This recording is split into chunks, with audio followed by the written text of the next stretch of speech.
Un grand merci à toutes les personnes qui nous écoutent et qui prennent le temps de nous faire des retours. C'est extrêmement enrichissant de pouvoir partager et découvrir des nouvelles expériences reliées à l'impro.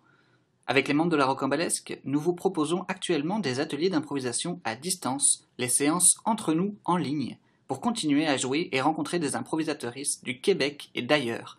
Vous êtes plus que les bienvenus pour vous joindre à nous. Inscrivez-vous dès à présent sur rocambolesque.ca dans l'onglet Entre nous en ligne. Le lien est dans la description de l'épisode.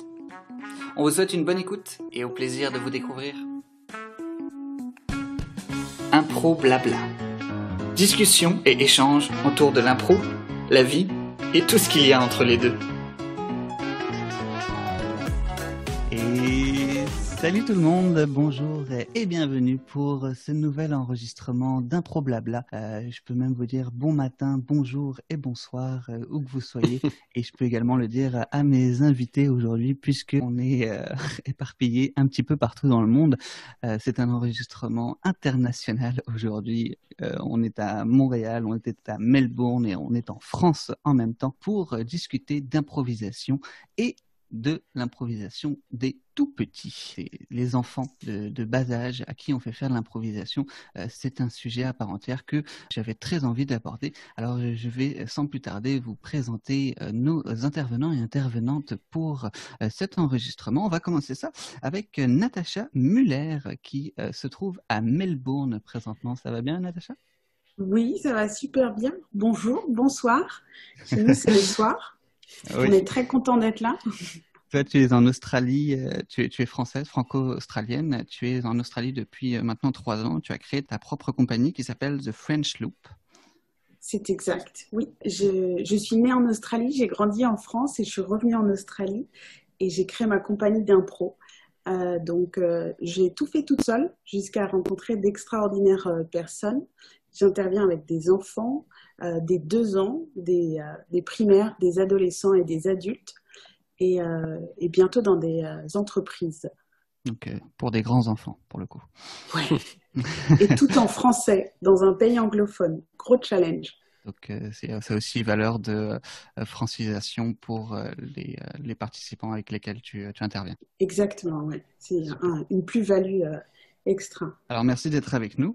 Je vais continuer ce tour du monde avec Samuel Dufour, lui qui est en Franche-Comté, en France, qui est ce qu'on appelle professeur des écoles pour des jeunes de primaire, donc c'est l'équivalent au Canada du primaire. En fait, on appelle ça de la même façon. Excusez, il est 7 heures du matin pour moi, je vais réussir à décoller. Donc, Samuel, toi, tu proposes notamment des ateliers avec tes jeunes dans le cadre scolaire, mais tu fais également partie de la compagnie de Leroy. C'est ça, bravo. Oui, je l'ai retenu. Et, et tu as ta propre troupe jeunesse qui s'appelle les Mirlitons. Exactement, et merci Armand, bonjour à tous. Voilà, moi je suis un instit, professeur des écoles, je trouve que ça me met trop de poids sur les épaules, donc je me sens plus instit. Et je propose des ateliers au sein de ma classe, et puis j'essaie aussi de le faire partager avec des collègues. On essaie d'augmenter un peu le nombre d'élèves qui pratiquent l'impro. Donc voilà, c'est ça que j'essaie de proposer à mon petit niveau. Et on finit ce tour de caméra avec Antoine Chrétienneau, qui est à Nancy présentement, et lui également qui intervient dans le cadre périscolaire avec des jeunes de la maternelle au collège, donc dans cette tranche d'âge, encore une fois, de 4-5 ans à 12 ans, donc préadolescent, et qui a ses troupes, si j'ai bien noté ça, les tout nouveaux tout beaux. C'est exactement ça, ouais. Olibrius. Ouais, et la deuxième compagnie Olibrius. Ouais. Enchanté, bonjour à tous déjà. C'est un grand plaisir d'être là avec vous pour parler de quelque chose qui me tient bien à cœur en plus. Voilà, les activités pour les tout petits, c'est un peu ce qui m'a lancé, principalement dans le professionnel pour l'impro. J'y prends beaucoup de plaisir et un peu comme Samuel, j'aimerais que ça devienne un peu indispensable dans les écoles françaises, donc à ma petite échelle pour l'instant, mais ça fonctionne plutôt bien et moi je prends beaucoup de plaisir avec les enfants, surtout en maternelle. Alors, merci encore une fois d'être là tous les trois. On va avoir une discussion passionnante qui s'en vient. On va donc pouvoir tout de suite commencer. On dit souvent que improviser, c'est retrouver son âme d'enfant. Vous, en l'occurrence, vous travaillez avec ces enfants-là, cette matière brute, si on peut l'appeler comme ça. J'aimerais savoir quels sont les genres d'activités que vous donnez avec cette population-là.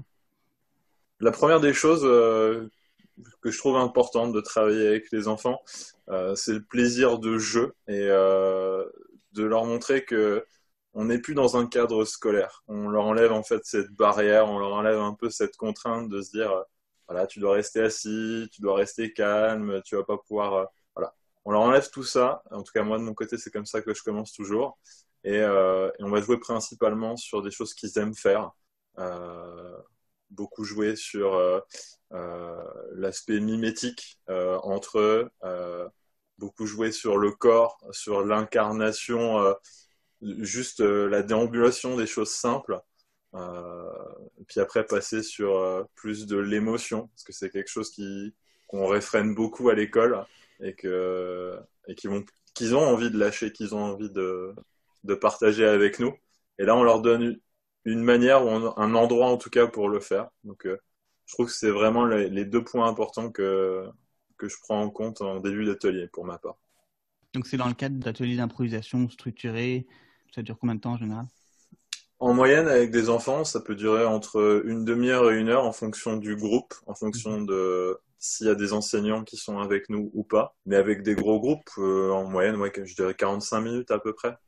C'est déjà énorme pour eux, mais ils tiennent jusqu'au bout sans souci. Natacha, est-ce que ça ressemble un petit peu à ce que tu proposes également dans tes classes? Du coup, dans les ateliers scolaires que je fais, c'est souvent un atelier minimum d'1 heure. Et en fait, je pense que je pars sur les mêmes principes que des ateliers adultes, sur des notions comme l'écoute, le jeu corporel ou la valorisation. Et je le fais comme en guise de personnage, en fait. Dès mon arrivée, je suis déjà en train de jouer avec eux et j'instaure une communication. Je rigole beaucoup, donc je déplace un peu les codes de l'école. Et c'est très intéressant parce qu'ils savent tout de suite qu'il y a une espèce de drôlerie qui s'installe. Et ensuite, je les fais glisser dans des jeux, vraiment comme des adultes en fait. Je les considère vraiment comme des petits adultes, mais disons que les attentes sont beaucoup plus ouvertes. Parce qu'elles sont source de ce qui va se passer, d'énergie, de création. Ouais, ça c'est vraiment important, je trouve, ce qu'elle dit, le fait de ne pas avoir des attentes qui sont ultra fortes avec les enfants, parce que il y a une nécessité d'adaptation qui est beaucoup plus importante qu'avec des adultes ou même des ados, où là on va leur donner un cadre un peu plus précis pour aller techniquement plus loin. C'est vraiment de s'adapter, de pas se figer, de se dire bah non, on avait prévu ça. Ouais, très important comme point ça. Moi, ça faisait un bail de temps que je faisais de l'impro et puis, je sais pas, j'en proposais pas en classe. Je préférais construire avec eux, écrire une pièce, etc. Et puis après une formation impro-format, je me suis dit mais pourquoi pas, mais pourquoi j'attends j'attends comme ça. Et donc j'ai commencé à en proposer et je suis comme Antoine, moi je passe aussi beaucoup par l'émotion. Alors la difficulté que j'ai en plus, mais qui finalement n'en est pas une, que disait Natacha, en se glissant, en les amenant dans autre chose, parce que moi je suis à la fois le professeur et puis après l'animateur théâtre. Et je pense que le truc qui est pour moi le plus à creuser, c'est comme tu dis, les enfants, l'imaginaire, tout ça, ils l'ont. Ce qu'on travaille beaucoup, c'est l'écoute, parce que ne pas que s'écouter soi, mais écouter ce qu'on a à dire dans l'histoire. Et puis la deuxième chose qui est un peu plus compliquée, notamment pour les plus petits, ou en tout cas ils ont besoin qu'on les aiguille, c'est de trouver l'intérêt dramatique des histoires, c'est-à-dire ok, jouer entre nous, ils savent faire. Jouer pour eux, ils savent faire. Ils ont plein d'idées. Ils savent ressentir les choses, etc. Mais les amener vers, ok, cette histoire-là, elle sera plus intéressante pour le public si on tire ce fil-là. Ouais, c'est très intéressant parce que au début, j'ai créé une classe pour des enfants à partir de 2 ans jusqu'à 5 ans. Ici, l'enfant rentre à l'école vers 5 ans. Donc, il y a vraiment tu vois, un gap entre ces années-là. Et je me suis dit, il y a du storytelling, tu vois, tout ce qui est narratif. Les enfants, c'est pas évident à leur expliquer les situations sans parler du squelette narratif. Mais je me suis rendu compte qu'il y avait pas mal de jeux où tu pouvais, toi, leur détourner le rôle, en fait, comme tu disais, et leur expliquer par eux-mêmes, en posant des questions, qui participaient à la narration. Par exemple, le jeu du oui ou non, où tu leur dis, posez-moi des questions et je vous dis comment se passe l'histoire. Et puis toi, tu te concentres simplement sur la fin des phrases. Si elles finissent en voyelle, tu dis oui, par exemple. Si elles finissent par des consonnes, tu dis non. Tu ne maîtrises absolument rien, mais du coup, ça fait développer l'imagination. Et je me suis rendu compte, au détour d'une conversation autour d'un goûter, pendant ces matinées-là, que tous les autres enfants écoutaient et étaient captivés par l'histoire.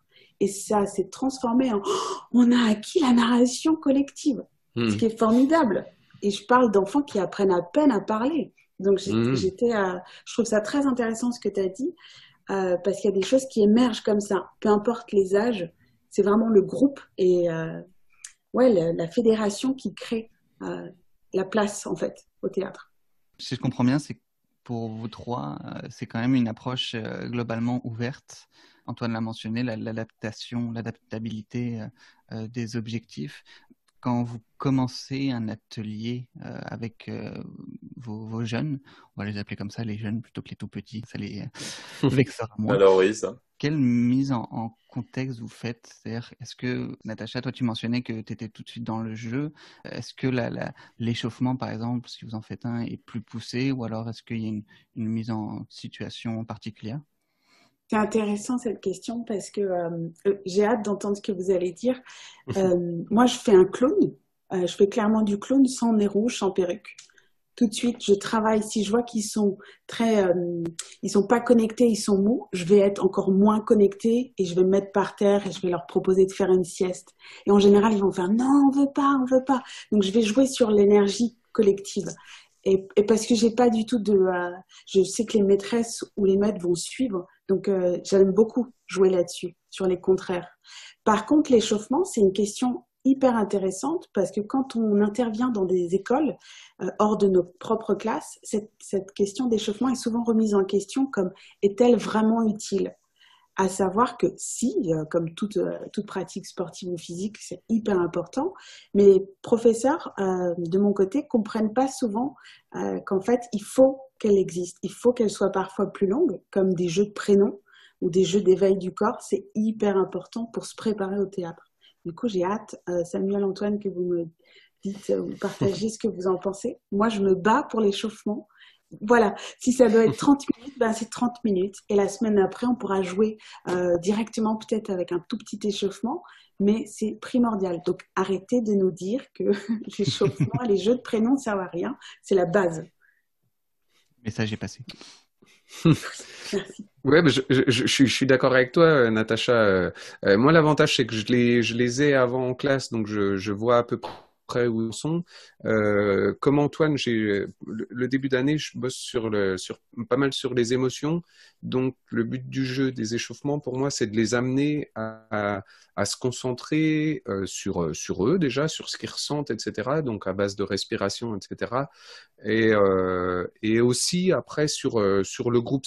C'est souvent en fait des exercices de concentration parce que l'énergie, dès que tu passes dans les exercices, après, bon, ils l'ont direct, ça part tout de suite. Après, peut-être tout dépend aussi du moment de la journée. Des fois, je fais des ateliers l'après-midi où ils sont un peu plus mous, mais en général, mes ateliers, ils sont à la première heure, ils arrivent et puis pendant 1 heure et demie, on fait de l'impro. Et ça, c'est rigolo aussi. Je suis curieux de voir aussi à quel moment vous faites vos ateliers parce que je trouve que ça impacte vachement la façon dont ils jouent. Et quand moi je les ai le matin, au début quand j'avais programmé les ateliers, je m'étais dit c'est peut-être un peu n'importe quoi de commencer comme ça parce que je vais exploser ma fin de journée, etc. Et en fait pas du tout. Ça les met vraiment en bonne situation justement pour apprendre après et puis pour être disponible pour les apprentissages. Donc Moi de mon côté, en fait ça fait partie un peu de l'adaptabilité, je trouve, cette notion d'horaire. C'est-à-dire que j'aurais effectivement pas le même début d'exercice, le même début d'atelier le matin que je l'aurais par exemple après une sieste avec des enfants, parce que ça m'arrive de les récupérer juste après la sieste, certains. Après, moi, comme Natacha, c'est quelque chose d'hyper important, ce côté échauffement au début. Je le déguise beaucoup, c'est-à-dire, je ne me déguise pas, je déguise la chose, pour pas qu'ils s'en rendent compte, parce qu'effectivement, c'est un peu frustrant, mais les enseignants, pour eux, c'est du temps perdu souvent. Hmm. Je sais pas pourquoi, ça me paraît tellement normal de s'échauffer. Après, je sais pas comment c'est chez toi à Melbourne, mais je me rends compte que même dans les ateliers de sport, l'échauffement est vraiment quelque chose de mis de côté. Alors que pour moi, ça devrait prendre limite la moitié, voire plus de temps, et que la partie jeu, sincèrement, avec l'aspect technique, devrait être plus court, quoi. Mais bon, ça c'est un autre problème. Donc moi, je déguise ça dans le sens où en début d'atelier, j'ai une marionnette, une espèce de grosse peluche que j'utilise comme outil déjà pour les mettre en bonne condition. Ils se disent, ah tiens, il y a quelque chose de rigolo, il est plutôt drôle, il a des grandes pattes, etc. Donc je les mets en condition avec cet animal marionnette. Et à partir de là, après, on va vraiment beaucoup marcher par la déambulation où je vais être avec eux pour, par exemple, être dans un état être dans un état de fatigue ou tiens, on est content d'aller à l'école, histoire qu'en fait le corps se mette en action sans qu'il y ait la contrainte de se dire voilà, on va faire marcher les poignets, on va faire marcher la tête. Ça, je l'avais fait un peu au départ, ça marchait un peu moins bien et puis on les perdait vite. Ouais, je te rejoins sur la déambulation. Je trouve que c'est vraiment ça permet de les mobiliser tous. Et après, sur des jeux, t'as pas forcément le temps de les faire passer tous. Donc, ben, au moins, ils ont cette partie où ils vont avoir du temps de jeu. Et pour certains, s'il y a ça, ils peuvent pas rentrer dedans, en fait. Ils ont besoin aussi à un moment de lâcher le corps, de faire rentrer le corps pour après être disponible au niveau de l'esprit. C'est aussi, je trouve, l'échauffement un appel à la cohésion d'équipe parce que tout le monde pratique, tout le monde fait. Et du Mm. coup, c'est le premier contact de on est une identité de groupe. Et après, si on veut pas faire de scène, c'est pas si grave, mais au début, on est tous ensemble. Et c'est une belle image, en fait, qui est, comme tu disais, assez, assez remise en question. Moi, souvent, il faut que je le justifie, alors que je trouve que c'est vraiment primordial. Et ça nous permet cette transition avec le jeu et avec ce qu'on a fait avant, comme ce que nous on fait quand on se prépare pour un show ou un atelier. Ouais, et c'est important, tu le signales, la notion de groupe, elle est hyper importante au niveau de ce que l'impro peut leur apporter et ce que ça peut apporter pour le collectif, pour la classe. Ce qu'ils font là Mm. pendant l'échauffement, eh ben, ça va avoir des conséquences sur l'ambiance de classe après, ça va avoir des conséquences parce que chacun a sa place, ni plus ni moins. Et effectivement, d'un point de vue extérieur, t'as un groupe. Ça en a fait tomber mon micro tellement. Je ne sais plus qui me mentionnait tantôt, mais la part de l'imaginaire, un petit peu le jeu en tant que tel, avec mes groupes adultes, c'est quelque chose sur lequel je reviens souvent, la part d'enfant libre en fait. Avec des enfants, ça se manifeste de quelle façon? Je pense que Natacha. c'est ce que tu disais à l'instant. Antoine, c'est dès l'échauffement. Par exemple, on a tous notre façon d'échauffer et on part sur des déambulations de sensations, d'émotions. Imaginons qu'on marche dans une forêt, tout de suite on les transporte. Les adultes, ça fonctionne aussi, mais l'enfant, il est tellement dans cet univers de narration, de film, que lui, il adhère tout de suite. Et je pense que c'est du début à la fin. Parce que tu pourrais faire un atelier sans jamais dire le mot théâtre et dire on imagine ou imaginons que, et il va tout de suite adhérer. Il y a une notion d'image que je vois beaucoup dans ce que tu viens de dire, Natacha, justement, l'histoire du film, etc. Ça, c'est quelque chose qui les aide beaucoup, je trouve. C'est-à-dire que, et qui, même nous, en tant que formateurs, je sais pas comment on peut appeler ça, ça nous aide, ça nous permet d'aller plus loin, parce que tout de suite, ils s'imaginent les choses et tout de suite, ils rentrent dans quelque chose. Il y a un des premiers trucs que je fais aussi, c'est la métamorphose après la déambulation, où vraiment ils vont se transformer en animal, l'animal de leur choix, se retrouver en groupe, etc. Euh, et là, ils ont déjà leur imaginaire qui est ultra puissant, quoi. Alors bien sûr qu'on va avoir du chien, du chat, des choses comme ça, mais à côté de ça, il y en a qui vont vouloir jouer des serpents ou des crocodiles. Et je trouve que l'image, elle est quand même assez puissante à ce moment-là. Que vous diriez que par rapport à des adultes qui improvisent, il y a moins de filtres? La notion de C'est filtre, clair. elle est presque inexistante pour moi en maternelle. c'est nous qui leur mettons des barrières plutôt. Parce que eux, ils en ont pas au départ. De mon point de vue, hein, c'est personnel. J'ai rarement vu des enfants se mettre en retrait sur une scène en se disant ça, ah non, ça je peux pas le faire. Ou ça, je suis pas capable de le faire. Tout de suite, on leur explique quelque chose. Ok, j'y vais. Je sais pas si je vais. Ils se posent même pas la question de savoir s'ils vont y arriver. Mais ils essayent. Donc la notion de barrière, pour moi, elle a toujours été quasi inexistante avec les tout petits. Oui, puis ils ont pas de barrière dans l'imaginaire non plus. Alors après, j'ai quand même une petite réserve parce qu'on parle beaucoup de l'imaginaire des enfants, mais il est quand même relatif parce que ce que tu disais, Antoine, moi je le vois bien. En travaillant sur les émotions, je leur mets de la musique et je leur demande, je regarde comment ils évoluent et je leur demande de s'arrêter, de regarder autour d'eux, de voir le paysage.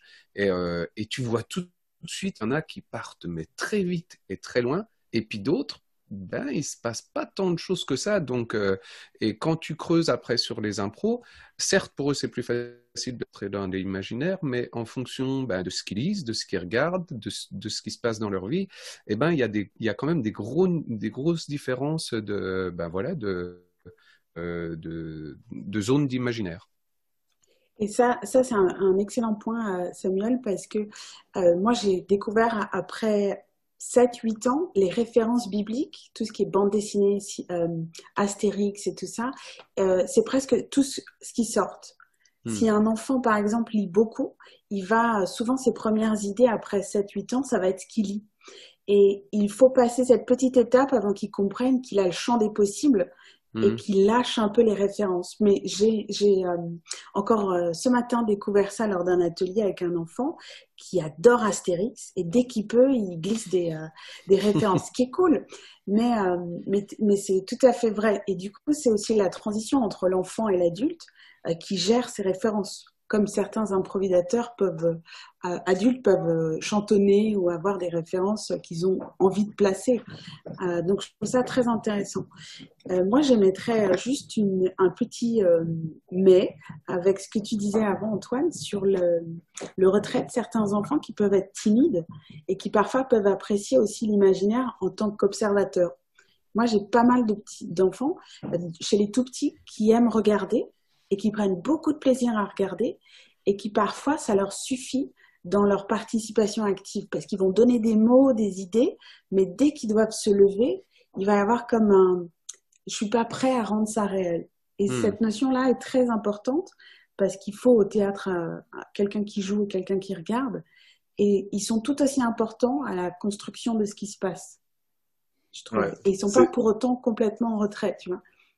Et on l'observe souvent pour la plupart des gens qui commencent à faire l'improvisation, qui se développent au fur et à mesure, ça influe sur leur personnalité. Les jeunes qui participent à vos séances et à vos ateliers, à quel point vous voyez des différences dans leurs états, dans leur comportement au fur et à mesure? Moi j'ai une jeune que j'ai suivie de 3 ans jusqu'à quasiment 8 ans. Et le premier atelier qu'on fait, tout de suite elle rentre dans le jeu, tout de suite elle s'exprime, elle parle beaucoup, tout ça. Et je voyais l'institutrice qui était un peu interloquée, tu vois. Et fin de séance, l'institutrice vient me voir, elle fait, vous savez, elle parle pas d'habitude. Et là, je la regarde et je lui dis, c'est bien. Et elle était toute gênée, elle me dit, je pense que ça vient de moi et tout. Je lui dis, non, mais ça n'a rien à voir, on n'est pas du tout dans le même cadre, etc. Et à partir de là, cet enfant, je dis pas qu'elle a totalement changé, qu'elle s'est exprimée, etc., mais elle avait plus le même rapport à l'école. C'est-à-dire que pour elle, c'était une autre manière de se dire, ok, en fait, on a le droit de le faire. On a le droit de parler, on a le droit d'exprimer ce qu'on veut, etc. Donc elle, ça lui a changé une partie, on va dire, de sa manière d'interagir dans l'école, peut-être de communiquer.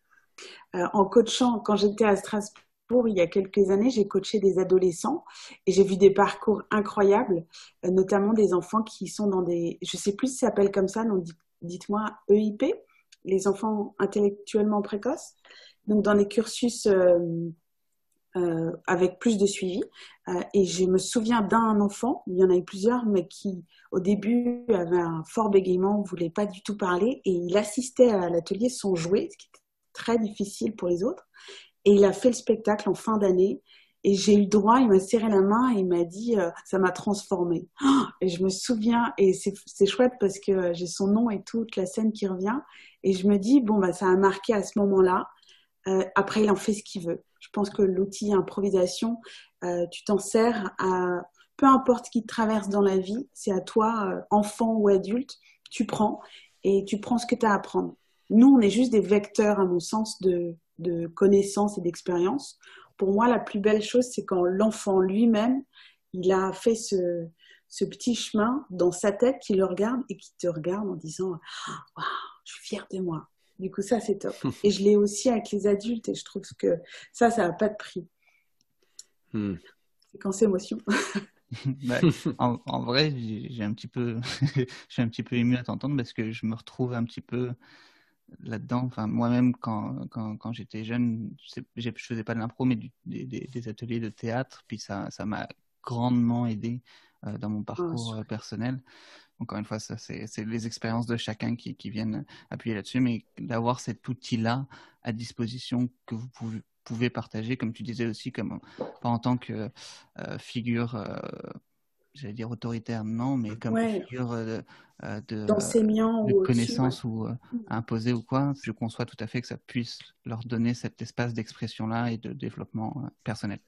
C'est l'un des rares milieux où je me suis pris des claques monumentales à voir un enfant de 5 ans être au même niveau que quelqu'un qui en avait 45, son instit, sur scène, quoi, parce que j'aime bien faire interagir les professeurs dans les impros.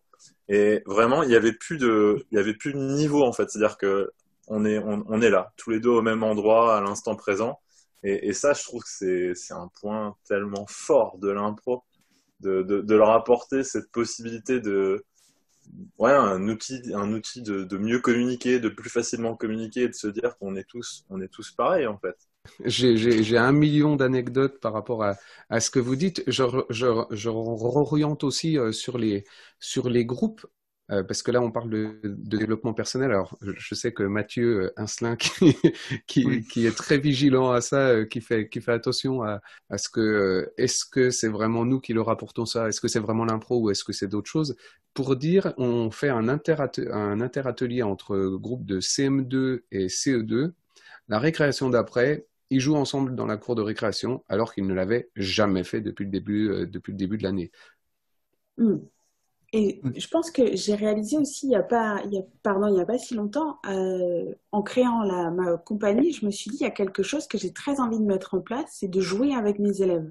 Tu vois, et de justement casser cette espèce de rapport qu'on peut y avoir entre un professeur qui sait et des élèves. Et en fait, ça a énormément changé la dynamique, peu importe l'âge, parce que je leur ai montré que c'était cool de se planter et que en fait, moi aussi, je fais des impros qui sont pas folichonnes et que voilà, t'essayes des choses. Et puis, en fait, ça a levé vraiment une espèce de hiérarchie et de oh, elle est prof, elle va être trop drôle. Mais non, il y a des jours où je suis pas drôle.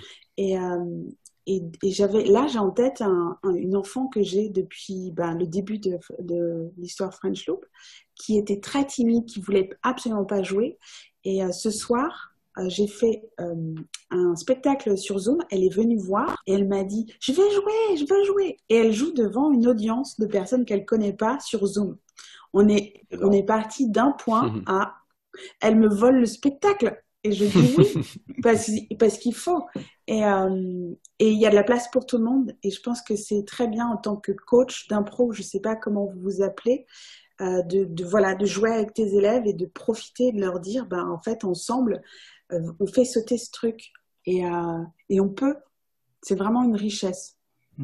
Cette notion d'échec, elle est primordiale, moi je sais, dans les ateliers avec eux. Et c'est pour ça, justement, comme toi, que je me mets au même rapport et que je participe parfois aux impros avec eux. Et c'est une manière aussi de dédramatiser des choses qui vont se passer tout simplement dans leur vie. C'est-à-dire qu'il y a des moments où ils vont pas y arriver. Souvent à l'école, c'est l'inverse. On va pointer, ça dépend des enseignants, mais on va pointer les choses qui ne vont pas, sans montrer toutes les choses qui se sont très bien passées, en fait. En dédiabolisant l'échec, c'est un peu ça. Tu dis, ouais, mais regarde, t'as réussi à faire une narration, t'as réussi à faire ça, t'as réussi à faire ça. Et ça leur suffit à à se dire, ah, en fait, c'était pas mal. Ah, bah, je vais me concentrer sur ça, parce que ça a bien marché. Et ils vont beaucoup plus loin après, quoi. C'est un point hyper intéressant parce que culturellement, en Australie, on est dans la survalorisation. C'est waouh, tu as marché une marche, ouais, tiens, une médaille, t'es le meilleur de la classe, t'es le meilleur Mm. bénévole, t'es le meilleur technicien. Et il y a beaucoup de, tu sais, c'est très anglo-saxon et je trouve que c'est bien parce que du coup, tout est possible. Mais les enfants sont déjà surélevés sur un Mm. piédestal de ouais, vous êtes tous des fortiches, la prise de parole se fait en classe, ils ont le droit de parler quand ils veulent. C'est pas du tout.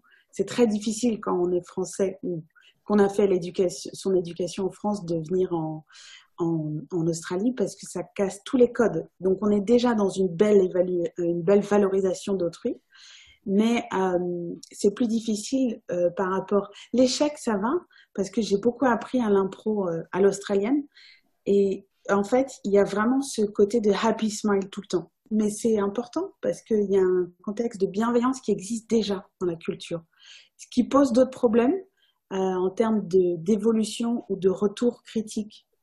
Je mets des guillemets à critique pour faire évoluer un élève ou un enfant qui aurait des difficultés. D'un angle un petit peu plus artistique, on va l'appeler comme ça. Natacha, tu as mentionné tout à l'heure des spectacles, également des mises en situation, Antoine, le fait de faire jouer notamment avec des adultes. Est-ce que vous avez l'occasion parfois de faire des spectacles devant public? Et si oui, comment ça se passe en général? Le défi, c'est ce que disait Antoine aussi, c'est que nous, l'impro en France, ça commence à être de plus en plus connu, mais pas forcément tant que ça dans nos lieux, quoi. Ça se développe, mais il y a encore vraiment beaucoup de travail pour les faire connaître. Donc nous, les spectacles, ils sont importants pour faire connaître l'impro. Moi, quand j'ai commencé avec ma classe, au début, je suis allé jouer dans une grande salle sur la ville la plus proche. Et on avait invité les élèves d'autres classes pour qu'ils voient et puis pour qu'ils comprennent à quoi ça ressemble un match. Et c'est chouette, j'aime bien aussi ce que dit Antoine et Natacha, parce que sur le fait de jouer avec les adultes, moi je fais des matchs d'impro intergénération où il y a justement des enfants, des ados et des adultes, et c'est génial, quoi, parce que comme disait Antoine, retrouver sur une scène que l'enfant il soit à l'égal avec l'adulte, et ben c'est super. Et puis les adultes, ils sont tout contents de jouer avec eux et ils sont souvent surpris et ça les déstabilise un peu parce qu'ils ont une pêche de fou. Et puis que quand un adulte est là sur un match d'impro, il faut qu'il trouve sa place parce que les enfants, s'ils bougent pas, ben ils vont pas le laisser, quoi. Ouais, il y a juste une notion d'instant présent qui est très très forte chez l'enfant. Je rebondis juste sur ce que tu viens de dire. Quand ils sont sur scène, tu vas leur impulser un truc, tout de suite ils vont partir sur ce que tu viens de dire, ils vont pas forcément s'éparpiller, ils vont être vraiment dans l'instant. Et ça, je pense que c'est ça qui donne ce côté un peu énergie et réactivité à l'enfant. Ça sera pas toujours pertinent, mais en même temps, c'est pas ce qu'on recherche. Ce qu'on recherche, c'est juste qu'ils arrivent à s'exprimer mieux et plus. Donc, Mm. en tout cas, moi, ce que je recherche. Ouais, cet instant présent, il est fort avec. Ben, comme tu le dis, justement, cet instant présent a montré aussi, toujours dans l'esprit de faire connaître l'impro. En général, j'ai un match d'impro sur lequel on finit l'année au mois de juin. Et puis au mois de décembre, je présente un atelier ouvert aux parents où je leur montre ce qu'on travaille en impro, les exercices qu'on fait, etc. Mais c'est génial pour eux parce qu'en fait, c'est déjà un spectacle. Il se passe tellement de choses dans un atelier d'impro que finalement, des fois, on se dit, bah, finalement, il n'y a pas besoin de faire un spectacle, hein.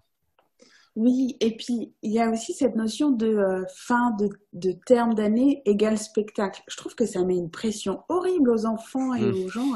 Attention, on attend le spectacle.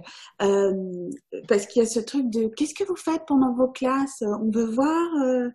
Et du coup, ça met une pression énorme aux enfants, aux parents, à toi, en tant que coach, en Mm. disant mince, tout ne se voit pas en impro. Tout ne se voit pas, tout notre travail.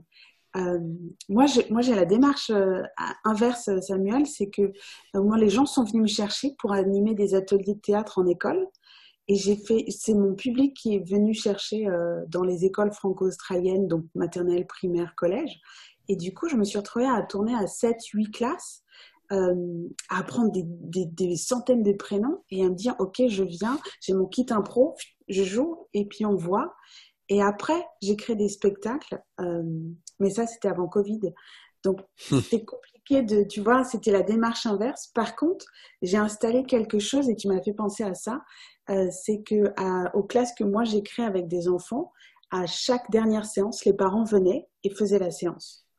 Et donc, les enfants pouvaient jouer avec leurs parents et les parents pouvaient apprendre les techniques et ils repartaient avec un exercice à faire à la maison pendant les vacances. Et ça a décanté beaucoup de choses quant à la visibilité sur nos ateliers, les contenus. Et ils ont vu aussi leurs enfants jouer. Et puis c'était chouette parce que tu avais des enfants qui disaient « Allez maman, sois pas timide !» Et du coup, ça a vraiment inversé la dynamique. Et je suis tellement d'accord avec toi. Et moi, c'est ce qui avait fait que je m'étais pas lancé au début sur des ateliers d'impro parce que, comme tu dis, le résultat final, ben, tu joues un spectacle à la fin, on attend que ça soit sympa.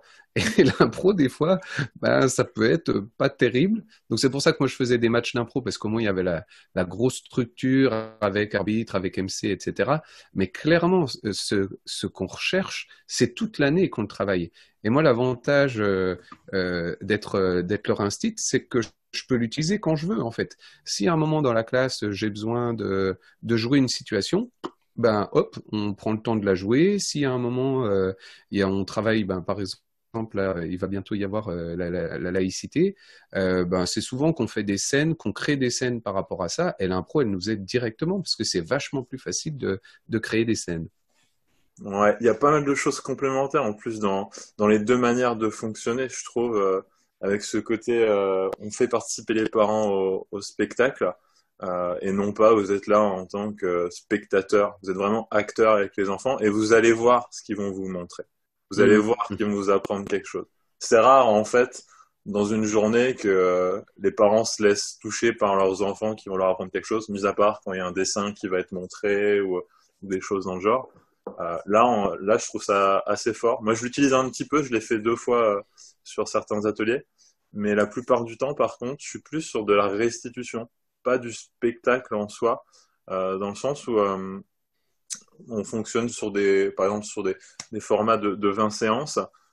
Sur les dernières séances, je vais permettre aux enfants de vraiment choisir un message qu'ils ont envie de livrer, une scène qu'ils ont envie de livrer.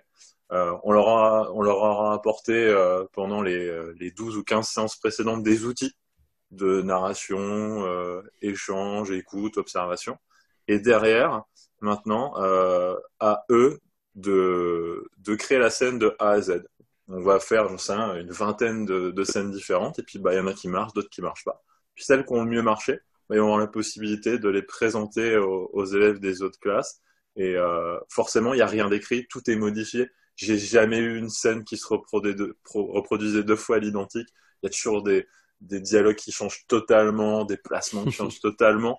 Et c'est là que l'improvisation prend sa place, en fait, parce que on n'est pas avec des adultes, on leur demande pas de reproduire une scène à l'identique, et on leur demande pas non plus d'être dans la création instantanée.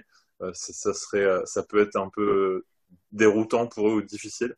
Donc là, moi, j'ai choisi un peu cet équilibre entre voilà, quelque chose d'improvisé, et en même temps, vous êtes déjà en confiance, vous savez un peu quel est l'enjeu de votre scène.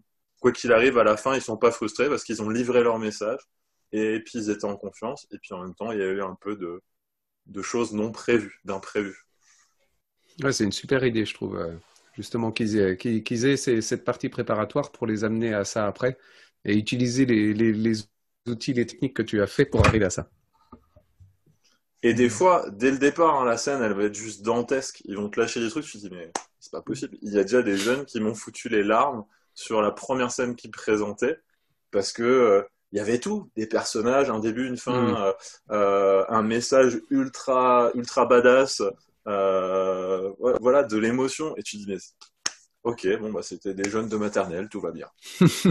Et t'arrives à leur retrouver, à réussir à leur refaire donner la même scène, la même énergie, la même intensité? Parce que justement, pour moi, c'est... Oui, bah oui. Jamais. C'est pour ça que pour moi, ça devient improvisé. C'est-à-dire que comme ils sont rarement, je dis jamais, mais sont rarement dans la même énergie, dans la même intention, Mm. forcément, derrière, la scène sera jamais la même. Quand t'as une bonne scène au départ, t'es dégoûté. Non, parce que ça construit le groupe. C'est-à-dire que souvent, ces scènes-là, elles vont être moteurs pour le groupe en se disant Mm. Waouh, on peut faire ça! Mais c'est génial!